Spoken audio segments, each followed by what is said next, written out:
Then the Lord said to Moses, Tell the people of Israel to turn back and encamp in front of Pi-hahiroth, between Migdol and the sea, in front of Baal-zephon. You shall encamp facing it by the sea. For Pharaoh will say of the people of Israel, They are wandering in the land. The wilderness has shut them in. And I will harden Pharaoh's heart, and he will pursue them. And I will get glory over Pharaoh and all his host, and the Egyptians shall know that I am the Lord. and they did so.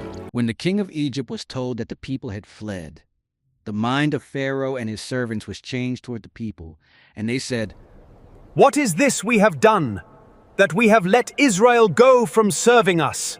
So he made ready his chariot and took his army with him, and took 600 chosen chariots and all the other chariots of Egypt with officers over all of them. And the Lord hardened the heart of Pharaoh, king of Egypt, and he pursued the people of Israel while the people of Israel were going out defiantly. The Egyptians pursued them, all Pharaoh's horses and chariots and his horsemen and his army, and overtook them and camped at the sea by Pi-hahiroth in front of Baal-zephon. When Pharaoh drew near, the people of Israel lifted up their eyes, and behold, the Egyptians were marching after them, and they feared greatly. And the people of Israel cried out to the Lord. They said to Moses, Is it because there are no graves in Egypt that you have taken us away to die in the wilderness? What have you done to us in bringing us out of Egypt? What have you done to us in bringing us out of Egypt? Is not this what we said to you in Egypt? Leave us alone that we may serve the Egyptians? For it would have been better for us to serve the Egyptians than to die in the wilderness. Fear not, stand firm, and see the salvation of the Lord, which he will work for you today. For the Egyptians whom you see today, you shall never see again.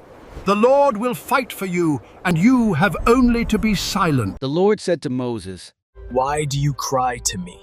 Tell the people of Israel to go forward. Lift up your staff and stretch out your hand over the sea and divide it, that the people of Israel may go through the sea on dry ground. And I will harden the hearts of the Egyptians so that they shall go in after them. And I will get glory over Pharaoh and all his host, his chariots and his horsemen.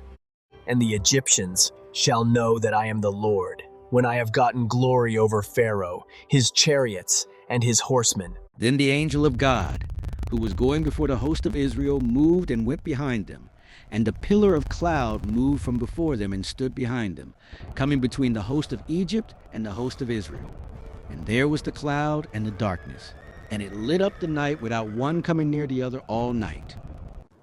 Then Moses stretched out his hand over the sea, and the Lord drove the sea back by a strong east wind all night, and made the sea dry land, and the waters were divided. And the people of Israel went into the midst of the sea on dry ground, the waters being a wall to them on their right hand and on their left. The Egyptians pursued and went in after them into the midst of the sea, all Pharaoh's horses, his chariots, and his horsemen. And in the morning watched the Lord in the pillar of fire and of cloud, looked down on the Egyptian forces and threw the Egyptian forces into a panic, clogging their chariot wheels so that they drove heavily. And the Egyptians said, Let us flee from before Israel, for the Lord fights for them against the Egyptians. Then the Lord said to Moses, Stretch out your hand over the sea, that the water may come back upon the Egyptians, upon their chariots, and upon their horsemen. So Moses stretched out his hand over the sea, and the sea returned to its normal course when the morning appeared. And as the Egyptians fled into it, the Lord threw the Egyptians into the midst of the sea. The waters returned and covered the chariots and the horsemen. Of all the host of Pharaoh that had followed them into the sea, not one of them remained. But the people of Israel walked on dry ground through the sea, the waters being a wall to them on their right hand and on their left. Thus the Lord saved Israel that day from the hand of the Egyptians. And Israel saw the Egyptians dead on the seashore. Israel saw the great power that the Lord used against the Egyptians. So the people feared the Lord, and they believed in the Lord and in his servant Moses.